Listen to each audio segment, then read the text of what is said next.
Hi, our guest today is Jim Ligor. Jim is a candidate running for re-election to the Milford School Committee in the April 2nd Milford Town election. Jim, welcome. Welcome. Thank you. I hope I pronounced your name right. No, that's close enough. You know, Okay. Jim Ligor. Thank you. I Okay. appreciate that. So our first question, as always, is why are you running for re-election? That's Don't awesome. hold back. Don't hold back anything, right? No, it's so it's still a lot of the same. Drive from the first time I ran. I have a passion for the school, passion for the district. I have 2 kids in the system. One is graduating. The other one is moving on to be a freshman in high school.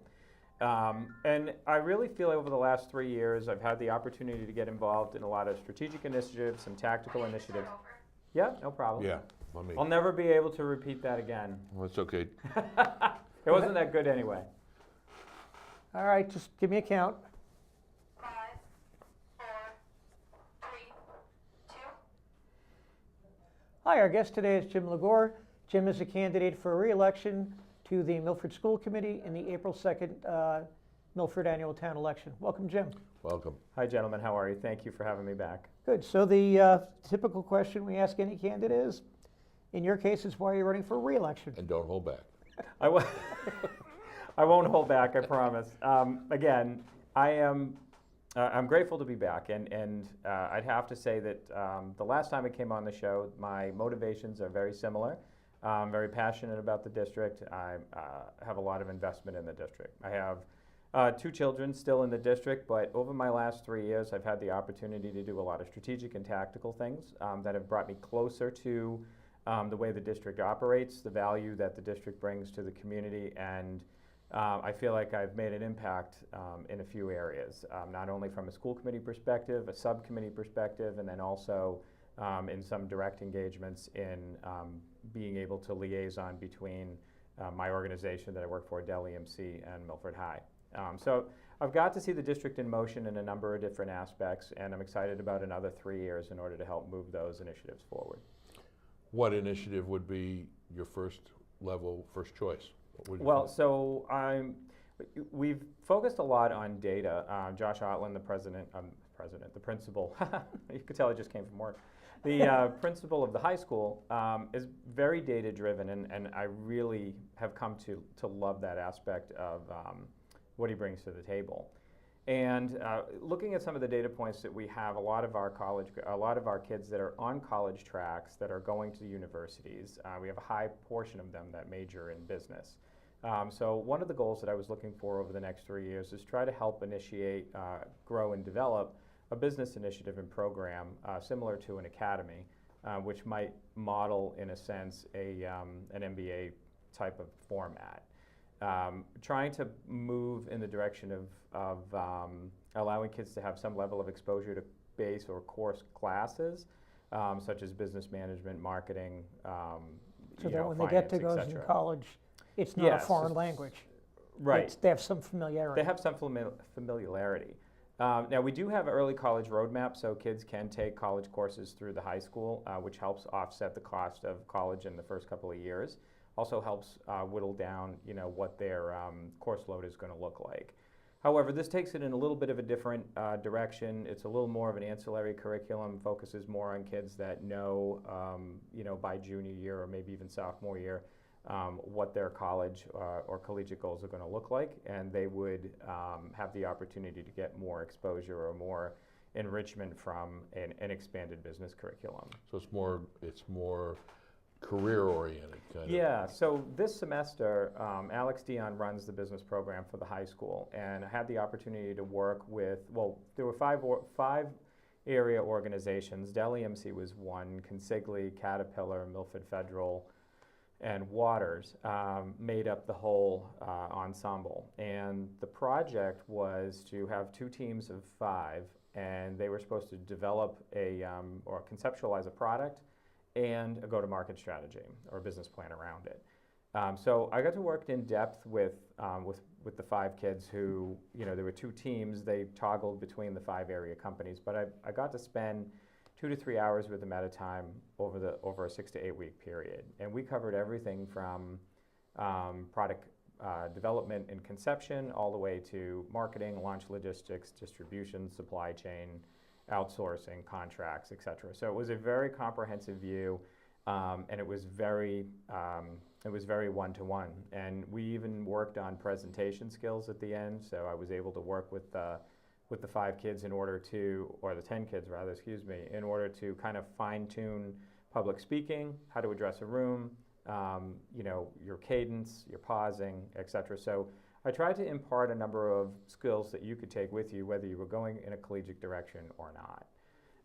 We're always looking for an opportunity to build a skill set in particular. So if you have kids that are on a college track, Milford High, and I don't want to focus specifically on the high school, but we do talk a lot about the high school, so I'll finish that thought. If you are on a college track, Milford does offer quite a few opportunities, 19 AP classes. We have a very robust sports and athletics facility. We also have a very well-recognized music and arts program as well. So we do offer a lot. For kids that are not on a college track, we're looking for an opportunity to engage early and then develop ancillary curriculum that will allow them to have applicable skill sets. While not conflicting with what BVT offers. Exactly, because as you guys well know, we can't do that. Right, so you have the hotel and hospitality. Yep. And Yep. don't you have one now for, I want to say that, I don't know what the right term, the heavy construction Yep, industry? constructions management. We're also looking at imparting the MACWIC program, which would give somebody an actual technical skill within manufacturing environment. Okay. We're looking at automotive, expanding the automotive program, IT tech. I will tell you, the area shops will tell you, they can't find auto mechanics. Absolutely so. Diesel mechanics more specifically. Yes. Diesel mechanics are impossible to find. And that's why, Mike Walshy and I have had a number of conversations about that. And, Yeah, I mean, he's a great one on that, but just the guy I take my car to will tell you, Yeah. he can't find people. Right. And it's true. And you can find articles on that nationally.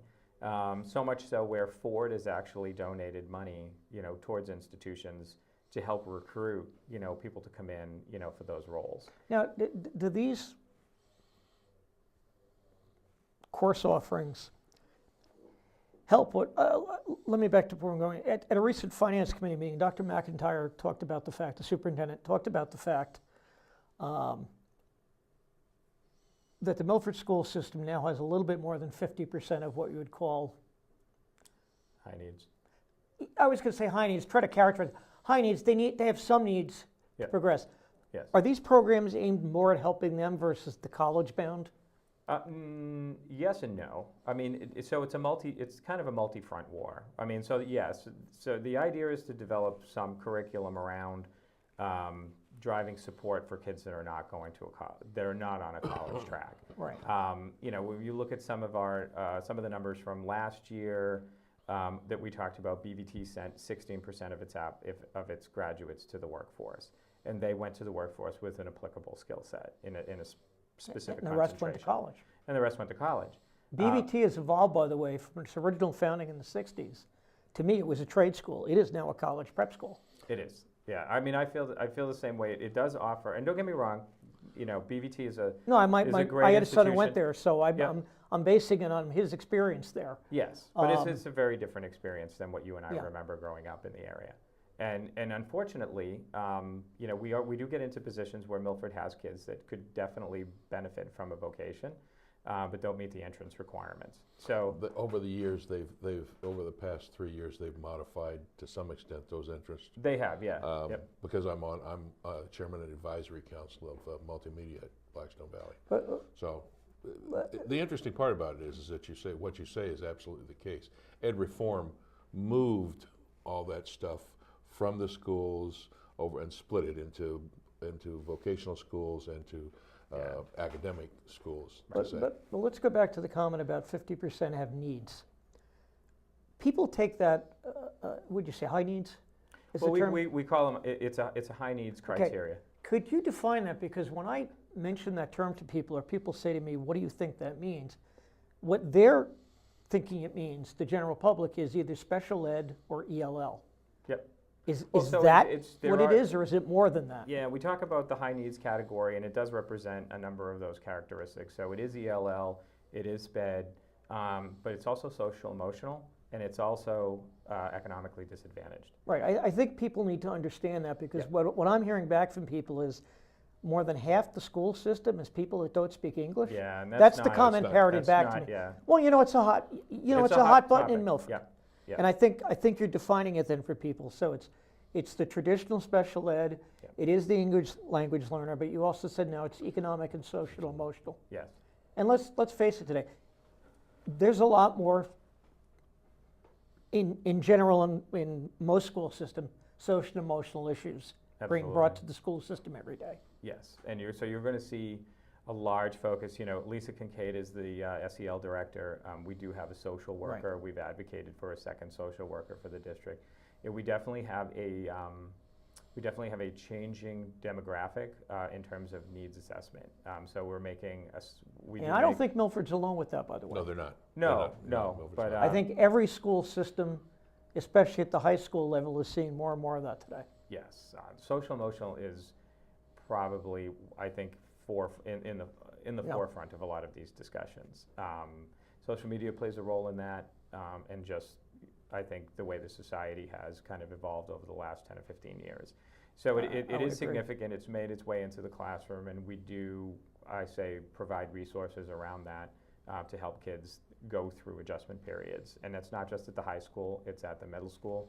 You see a lot of it at the middle school level. It's a very volatile time Very. in a developmental cycle, and so there's a lot of need for additional resources to help keep kids not so much on track, but to help provide guidance and a roadmap forward.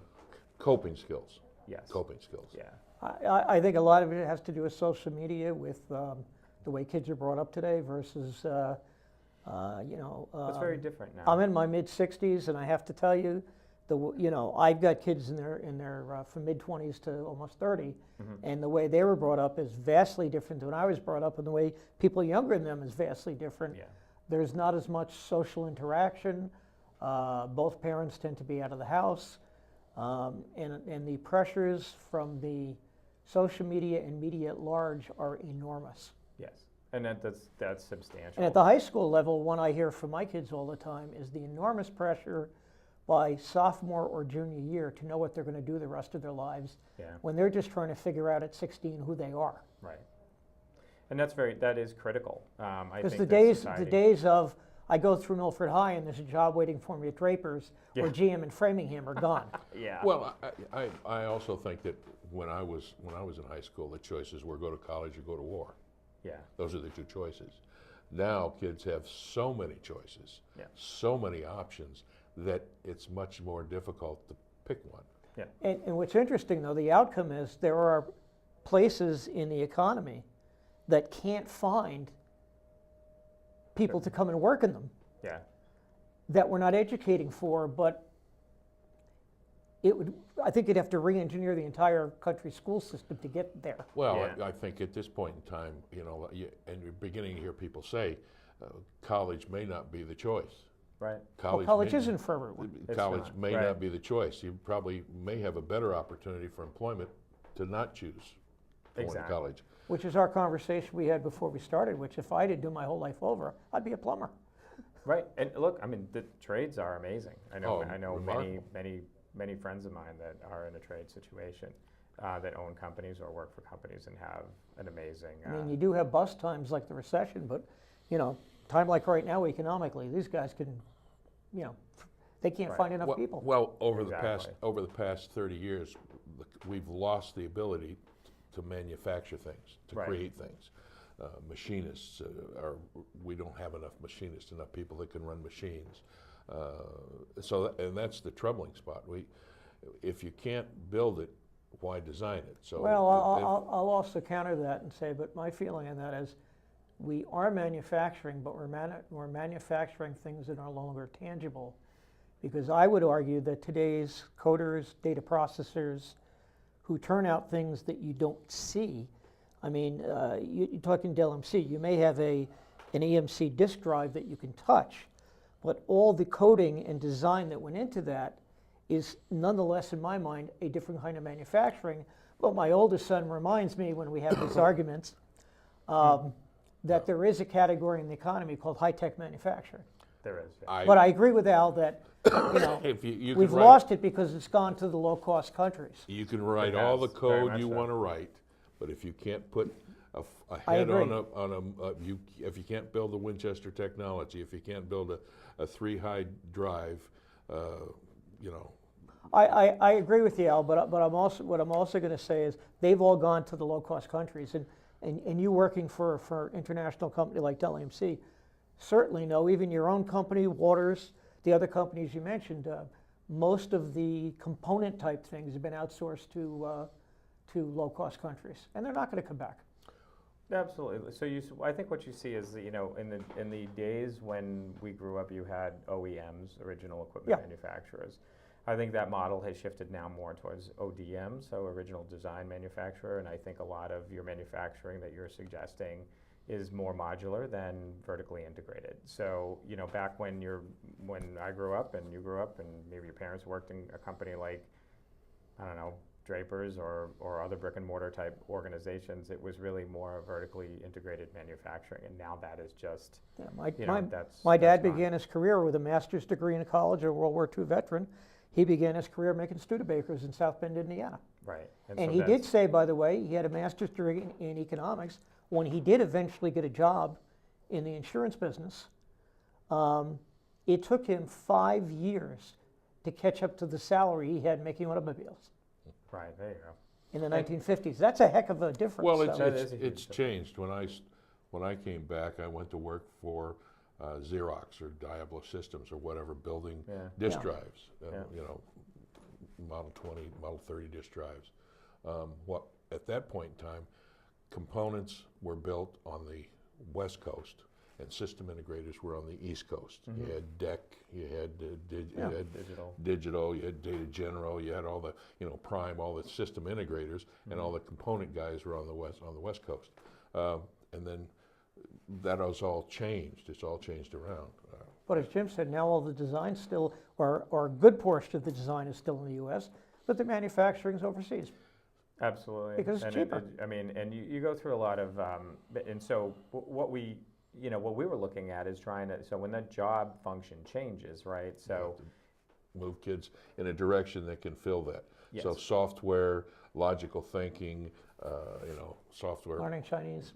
Well, I'm not sure that's. I mean, it's low cost region. I mean, so you're talking about like, Asia Pacific Rim Yeah. is definitely low cost region. South America's low cost region. India's low cost region. Russia is a low cost region. But but to Kevin's point, what you end up seeing is modular assembly.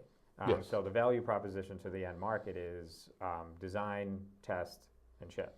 Right. And so that's essentially what ends up coming in. So instead of building those drives now, they're outsourced. The DAE assembly, which is the dedicated array enclosure, is outsourced to companies like Selectron, Celestica, Sanmina, Jabil. Right. They build them, they bring them in, we test, over-test, and then assemble and then ship. So those kids that are coming in that are looking for jobs on the floor, it's not just turning wrenches and screwdrivers anymore.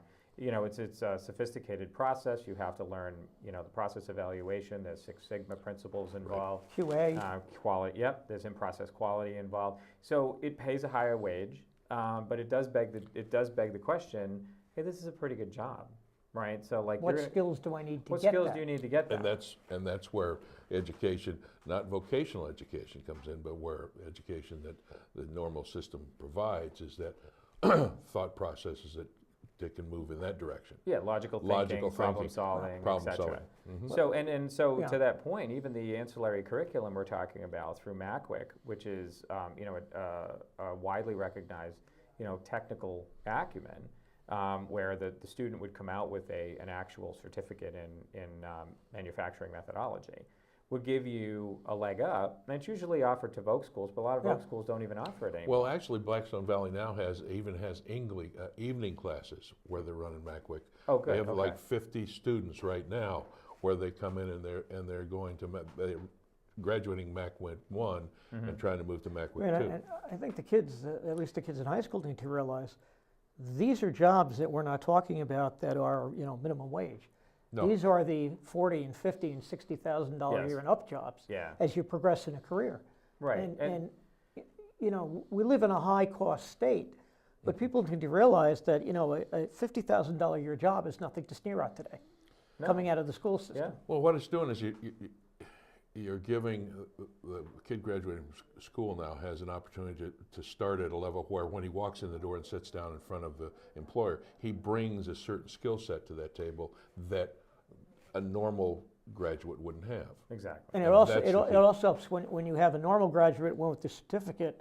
If I'm the boss, I'm going to say, answer me a couple of questions. You got a certificate. Tell me what you can do. Take them out to the floor and say, what can you do for me? Yeah.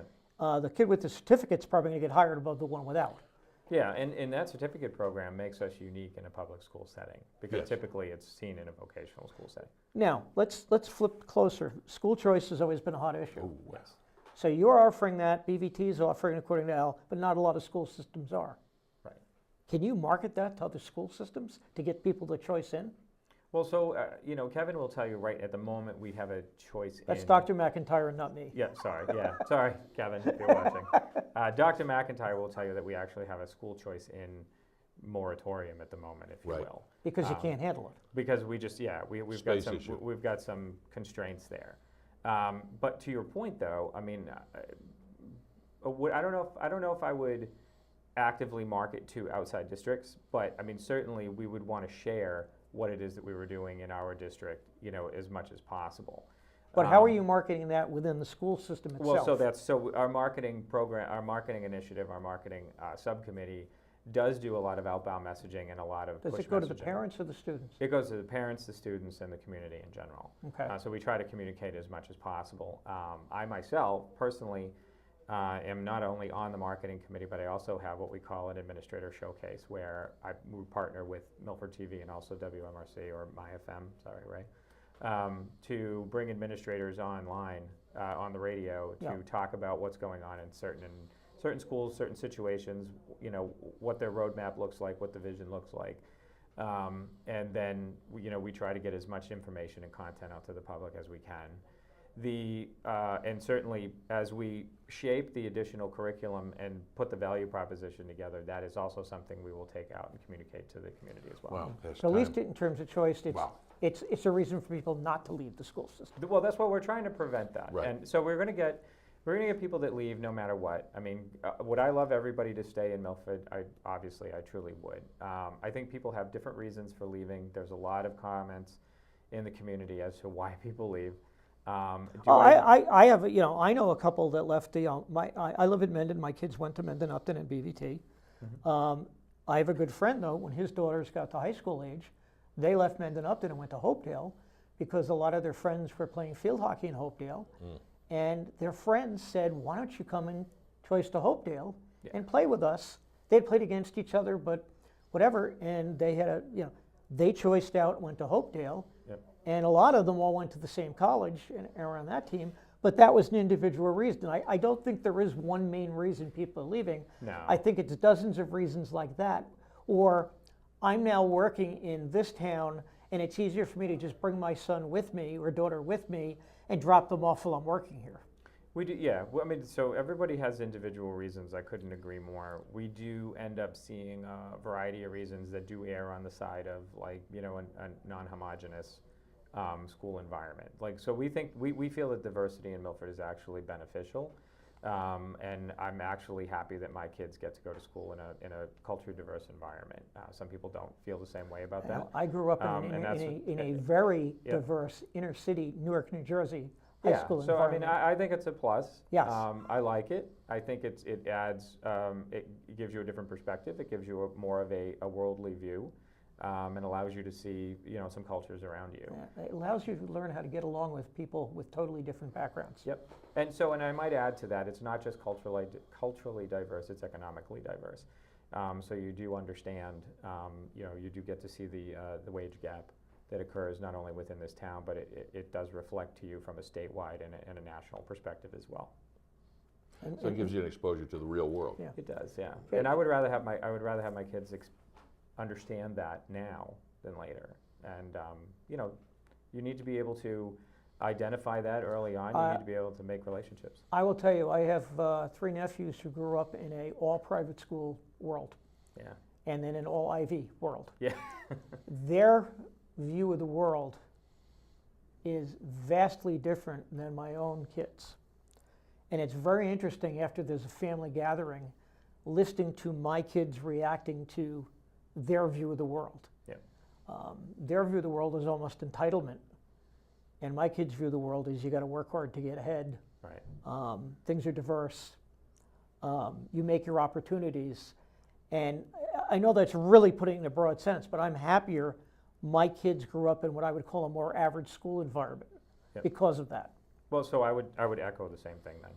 But my two have the same philosophy as your two, because that's how I feel like the world works. Yeah, and having grown up, as I said, in a very urban, diverse high school network, Yep. I then went to an Ivy League college and was total culture shock Yeah. at the levels of, the economic levels above me, shall I say, Yeah. and a real hard time relating, and a hard time finding people like me. Eventually you did, but I found out that most of my college friends came from backgrounds like I did. Yep. For that. Anyway, we're down to a couple of minutes left. Yep. Sure. We've solved the global problems Yep. Absolutely. of education. We've zeroed back to Milford. Let's get back to your running. We've got about 2 minutes left. Sure. Here's your time to tell people why they should vote for you again. Sir, I'm going to go back to what I said at the beginning of the show. Again, it really comes down for me. It's passion, it's engagement, it's a willingness to want to help push the district forward. We realize we have some challenges. We're putting stopgaps in place to try to fix those, try to move the needle. But what we're really focused on is post-secondary outcome, and whether we're talking about curriculum development and educational impartment from elementary school all the way up to the high school. We have a vision, we have a roadmap, and I am actually honored to be part of that. And the group of people that I work with currently on the school committee, I couldn't be more engaged with and more proud to work with, not only from a school committee perspective, but also from an administrative perspective. But I will say that it's been my privilege to be involved in things at the subcommittee level. I feel like I've been able to make a contribution. I've been able to make a difference. I think that we have some numbers surrounding that from a metric perspective that shows that we are moving in a positive direction. And I'm looking for the opportunity for another 3 years to do that. Okay. Let's see. There's about a minute left. There are several people running for 2 seats. Yes. Why do you want one of those 2 votes? I would like one of those 2 votes simply because I feel that I haven't quite finished with what I was hoping to impart over the first 3 years. I'd like to get more involved, as I mentioned, at the subcommittee level. And I feel like there's a lot more traction there in terms of making an impact on the district. So, And sometimes it takes you the whole first term just to and learn the sometimes job. it takes you a while, yeah. And so as we talked about it in the beginning of the show, I think my passion for the next 3 years, at least one of the 2, is definitely expanding that curriculum for kids that are not on a college track and putting together a process to identify kids early on whom we can engage that are not going to college, and providing the most comprehensive post-secondary results that we can. Okay. Oh, wow. Well, Jim, thank you for your time and Thanks. good luck in the election. Thank you, gentlemen. I really appreciate it. And as always, if there's anything I can do for you, you know how to reach me. Okay.